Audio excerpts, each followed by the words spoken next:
एक और नया चेंज जो जर्मनी की गवर्नमेंट यहाँ के इमिग्रेशन लॉज में लेके आई है वो है अपॉर्चुनिटी कार्ड यानी कि चांसन कार्ड। आने वाले 10 साल जो है वो जर्मनी के लिए बहुत ही क्रूशियल साबित होने वाले हैं इकोनॉमिक पर्सपेक्टिव से। आने वाले 10 साल ये डिसाइड करेंगे कि जर्मनी की जो इकोनॉमी है वो मेंटेन रहेगी, जर्मनी फलता फूलता रहेगा, या इकोनॉमी ग्रो करेगी या एकदम ही नीचे चली जाएगी। इसकी इकोनॉमी नीचे जाने के बहुत सारे चांसेस हैं क्योंकि यहाँ की जो मेजर वर्कफोर्स है वो रिटायर होने वाली है और 2030 में इतनी ज्यादा ओपन वैकेंसीज होंगी यहाँ पे कि जर्मनी के लिए इनको अंदर से भरना बहुत ही मुश्किल हो जाएगा। इसलिए जर्मनी चाह रहा है कि बाहर से स्किल्ड लेबर आए और यहाँ पे आके उन वैकेंसीज को फुलफिल करे। तो ये अपॉर्चुनिटी कार्ड एक ऐसा टूल है जो दुनिया भर के लिए जर्मनी को एक इमिग्रेशन फ्रेंडली कंट्री और एक अट्रैक्टिव कंट्री बना देगा। ये अपॉर्चुनिटी कार्ड एक ऐसा वीजा है जो उन लोगों को मिलेगा जो ईयू से नहीं है, जो यूके से नहीं है और जो स्विट्जरलैंड से नहीं है, और इस वीजा के थ्रू वो लोग जर्मनी आ पाएंगे, 1 साल तक रुक पाएंगे और उस पीरियड के दौरान वो अपने लिए एक सुटेबल जॉब ढूंढ पाएंगे जर्मनी में। बट इस वीजा के अप्लाई करने के लिए कुछ सर्टेन क्राइटेरिया है, रिक्वायरमेंट्स हैं जो आपको फुलफिल करनी पड़ेगी, उसके बिना आप इस वीजा के लिए अप्लाई नहीं कर सकते। Hello everyone, welcome to our channel landed in Germany. मैं हूं मनहर। तो चलिए सबसे पहले उन रिक्वायरमेंट्स की बात कर लेते हैं जो आपको मिनिमम मीट करनी ही है इस वीजा के लिए अप्लाई करने के लिए। इस अपॉर्चुनिटी कार्ड के लिए अप्लाई करने के लिए 2 तरह की रिक्वायरमेंट्स हैं जो आपको फुलफिल करनी होंगी, मीट करनी होंगी। सबसे पहले तो है बेसिक सेट ऑफ रिक्वायरमेंट्स। ये वो रिक्वायरमेंट्स हैं, अगर इनको आप फुलफिल नहीं करते तो आप अपॉर्चुनिटी कार्ड के लिए बिल्कुल भी एलिजिबल नहीं हो, आप इस प्रोसेस को स्टार्ट ही नहीं कर सकते। और दूसरा सेट ऑफ रिक्वायरमेंट्स है, यहाँ पे एक पॉइंट बेस्ड क्राइटेरिया सेट किया गया है जिसमें आपको टोटल 6 पॉइंट्स लेने हैं और इसमें डिफरेंट डिफरेंट क्राइटेरिया के बेसिस पे आपको 4, 3, 2, 1 पॉइंट्स मिलेंगे और उनको टोटल मिला के आपके जो है वो 6 पॉइंट्स बनने चाहिए अपॉर्चुनिटी कार्ड के लिए अप्लाई करने के लिए। तो सबसे पहले बेसिक रिक्वायरमेंट्स की बात कर लेते हैं। बेसिक रिक्वायरमेंट्स में 3 तरह की कैटेगरीज हैं जो आपको मीट करनी होंगी। सबसे पहला क्राइटेरिया है लैंग्वेज का क्राइटेरिया, जिसमें आपको ये प्रूफ करना होगा कि आपके पास जर्मन लैंग्वेज का A1 लेवल का सर्टिफिकेट है। तो अगर आपने अपनी होम कंट्री में कोई कोर्स किया हुआ है जर्मन लैंग्वेज में, या आप खुद से भी सीख रहे हो और उसके बाद जाके आप एक टेस्ट देते हो जिससे आपको A1 लेवल का सर्टिफिकेट मिल जाएगा, तो आप इस क्राइटेरिया में एलिजिबल हो जाओगे।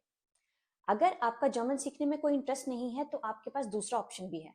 आपको ये प्रूव करना होगा कि आप इंग्लिश लेवल में प्रोफिशिएंट इनफ हो, तब भी आप इस क्राइटेरिया को मीट कर पाओगे। दूसरी जो कैटेगरी है वो है स्टडी के रिलेटेड।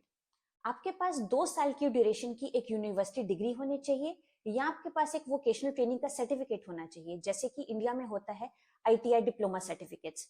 और ये जो डिग्री या डिप्लोमा है वो आपकी कंट्री में रिकॉग्नाइज्ड होना चाहिए, तब भी चलेगा।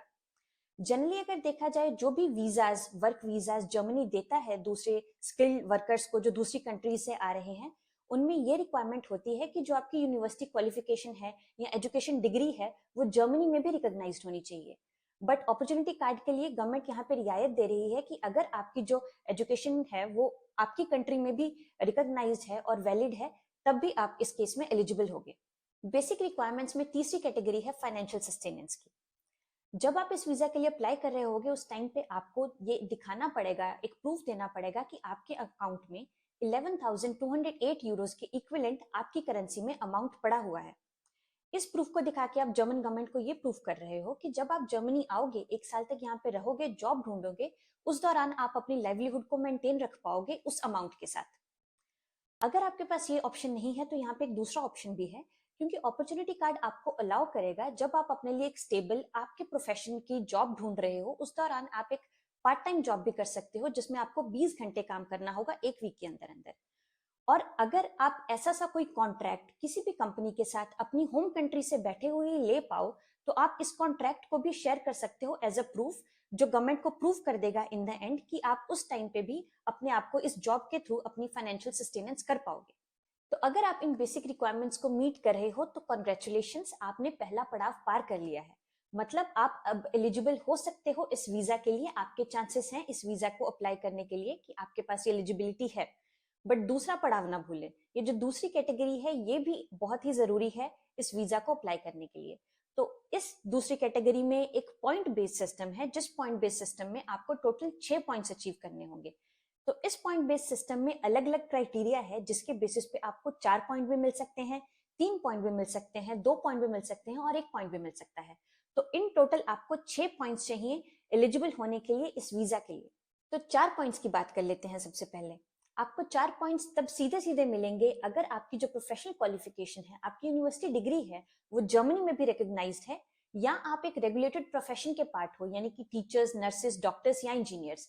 तो दोनों में से अगर आप किसी भी ऑप्शन को सेटिस्फाई कर रहे हो तो आपको सीधे सीधे 4 पॉइंट्स मिल जाएंगे। 3 पॉइंट्स लेने के लिए भी आपके पास 2 ऑप्शंस हैं। सबसे पहला ऑप्शन तो ये है कि आपको प्रूव करना है कि आपने पिछले 7 साल में 5 साल तक जॉब की है, मतलब आपके पास एक प्रोफेशनल एक्सपीरियंस है 5 साल का उसी फील्ड में जिसमें आपने पढ़ाई करी है, प्लस आपको उस 2 साल की पढ़ाई का सर्टिफिकेट साथ में दिखाना पड़ेगा, और वो जो पढ़ाई वो आपकी कंट्री में रिकॉग्नाइज्ड होनी चाहिए। देखने वाली बात यह है कि जब हमने 4 पॉइंट्स की बात करी उसमें यह था कि आपकी जो यूनिवर्सिटी डिग्री है, जो डिप्लोमा सर्टिफिकेट है, वो जर्मनी में भी रिकॉग्नाइज्ड होना चाहिए, तो उसका 1 पॉइंट एक्स्ट्रा मिल रहा है। बट अगर आपको 3 पॉइंट लेने हैं, आपके पास जो आपकी डिग्री है वो आपकी कंट्री में ही रिकॉग्नाइज्ड है, तो आपको 3 पॉइंट्स आराम से मिल जाएंगे। अगर आप ये प्रोफेशनल एक्सपीरियंस और डिग्री वाला पार्ट नहीं मीट करते हो तो दूसरा ऑप्शन आपके पास ये है कि आपके पास जो जर्मन लैंग्वेज का लेवल है वो B2 होना चाहिए, तब भी आपको 3 पॉइंट्स मिल जाएंगे। तो 2 पॉइंट्स लेने के लिए भी 3 केसेस हैं। सबसे पहला केस तो ये है कि आपको ये प्रूव करना होगा कि पिछले 5 साल में आपने 2 साल का प्रोफेशनल एक्सपीरियंस आपके पास है, प्लस आपने कोई वोकेशनल डिग्री करी हुई है या कोई डिप्लोमा या कोई भी यूनिवर्सिटी डिग्री किसी भी फील्ड में की हुई है, तब आप 2 पॉइंट्स के लिए एलिजिबल होगे। या आपकी जो एज है वो 35 ईयर्स से कम होनी चाहिए, तब भी आपको 2 पॉइंट्स मिल सकते हैं। अगर नहीं तो अगर आपका जो लैंग्वेज, जर्मन लैंग्वेज का जो लेवल है वो B1 है, उसका आपके पास सर्टिफिकेट है, तब भी आपको 2 पॉइंट्स मिलेंगे। यहाँ पे मैं एक कंफ्यूजन क्लियर कर दूं कि अगर आपके पास आप ये तीनों रिक्वायरमेंट्स को, तीनों केसेस को फुलफिल कर रहे हो तो इसका मतलब ये नहीं है कि आपको 6 पॉइंट्स आपके यही बन जाएंगे। आपको सिर्फ 2 ही पॉइंट्स मिलेंगे अगर आपका एक्सपीरियंस 2 साल का है पिछले 5 साल में, आपके पास एक डिग्री है, आपके पास जर्मन लैंग्वेज का B1 लेवल है, और आपकी जो एज है 35 से कम है, तो आपको सिर्फ 2 पॉइंट्स मिलेंगे। क्योंकि यहाँ पे जो पॉइंट्स लेने हैं वो अलग अलग कैटेगरीज में लेने हैं, एक ही कैटेगरी में आप सारे पॉइंट्स नहीं ले सकते। 1 पॉइंट लेने के लिए आपके पास 4 केसेस हैं। सबसे पहला केस तो ये है कि अगर आपकी एज जो है वो 40 साल से कम है और आप जर्मनी में पहले 6 महीने कभी भी रह के जा चुके हो, तब आपको 1 पॉइंट मिलेगा। यहाँ पे नोट करने वाली बात ये है कि जर्मनी में आप टूरिस्ट वीजा पे नहीं होने चाहिए। जो भी आपने 6 महीने से ज्यादा का टाइम बिताया था जर्मनी में, वो आपका टूरिस्ट वीजा के अलावा कोई और वीजा होना चाहिए, और आपकी एज 40 से कम होनी चाहिए, तो आपको 1 पॉइंट मिल जाएगा। दूसरा केस ये है कि अगर आपकी इंग्लिश लैंग्वेज की जो प्रोफिशिएंसी है वो C1 से ऊपर है, मतलब आप हाईली प्रोफिशिएंट हो इंग्लिश में, और आपकी जो जर्मन लैंग्वेज का लेवल है वो A2 है, मतलब इंग्लिश और जर्मन दोनों में आपकी प्रोफिशिएंसी होनी चाहिए, तब आपको 1 पॉइंट और मिल जाएगा।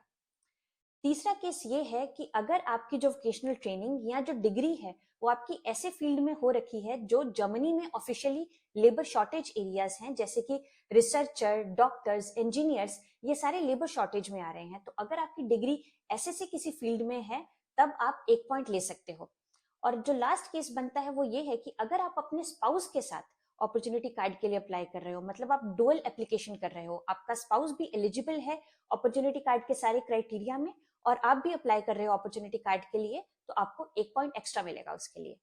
तो ऐसी क्या एडवांटेजेस हैं अपॉर्चुनिटी कार्ड की जो आपको बाकी वीजास में नहीं मिलती? क्योंकि ऐसे बहुत सारे वीजास हैं जो जर्मन गवर्नमेंट ने लागू किए हुए हैं, जिनके थ्रू वो कोशिश कर रहे हैं कि स्किल्ड लेबर को अट्रैक्ट करें, जैसे कि job seeker visa. Job seeker visa भी आपको अलाउ करता है कि आप जर्मनी आके अपने लिए एक सुटेबल जॉब ढूंढ पाओ। बट अपॉर्चुनिटी कार्ड में जो आपको स्टे है वो 12 महीने का मिलता है। तो मतलब सबसे पहली जो एडवांटेज है वो ये है कि अपॉर्चुनिटी कार्ड में आप 12 महीने तक जर्मनी आके रह सकते हो और अपने लिए एक सूटेबल जॉब ढूंढ सकते हो, और आपके पास ऑप्शन ये भी रहेगा कि आप इस पीरियड को एक्सटेंड करवा के 3 साल तक कर पाओ। दूसरी एडवांटेज ये है कि अपॉर्चुनिटी कार्ड आपको ऑप्शन देता है पार्ट टाइम जॉब करने का, और कोई भी वीजा ऐसा अलाउ नहीं करता कि आप पार्ट टाइम जॉब अपनी होम कंट्री से बैठ के ही सिक्योर कर पाओ जर्मनी आने से पहले। बट अपॉर्चुनिटी कार्ड के थ्रू आप अपनी कंट्री से ही एक जॉब सिक्योर कर सकते हो पार्ट टाइम जर्मनी में। और अपॉर्चुनिटी कार्ड के थ्रू आपको हर वीक 20 घंटे का काम करने की परमिशन होती है, जिसमें आप हर महीने के हिसाब से कुछ 1000 यूरो से ज्यादा भी कमा सकते हो। जो तीसरी एडवांटेज है अपॉर्चुनिटी कार्ड की वो ये है कि एक फास्ट ट्रैक एंट्री वीजा है जर्मनी आने के लिए। सबसे पहले तो इसमें लेबर ऑर्गेनाइजेशन का जो अप्रूवल लगता है बाकी वीजास में, वो यहाँ पे लगना जरूरी नहीं है, मतलब आपको ये अप्रूवल नहीं चाहिए। और दूसरी बात यह है कि जो अपॉर्चुनिटी कार्ड की जो प्रोसेसिंग है उसमें कई प्रोसेसेस उठा के पैरेलल प्रोसेसिंग कर दिया गया है instead of sequential processing. For example, जब आप किसी और वीजा के थ्रू जर्मनी आना चाहते हो तो आपको अपनी डिग्री को रिकॉग्नाइज करवाना पड़ता है, तो वीजा स्टैंपिंग से पहले डिग्री रिकॉग्नाइज होनी चाहिए, तभी आपको वीजा मिलेगा, अदरवाइज आपको वीजा नहीं मिलता, आपको वेट करना पड़ता है इस प्रोसेस के लिए। अब ये जो डिग्री रिकॉग्निशन का प्रोसेस है वो आपके जर्मनी आने के बाद भी हो सकता है, मतलब आपको वीजा पहले मिल जाएगा, आप जर्मनी आ जाओगे और आपकी डिग्री रिकॉग्निशन यहाँ पे पैरेलली चलती रहेगी। ये थी हमारी वीडियो अपॉर्चुनिटी कार्ड के बारे में। Thank you very much for watching.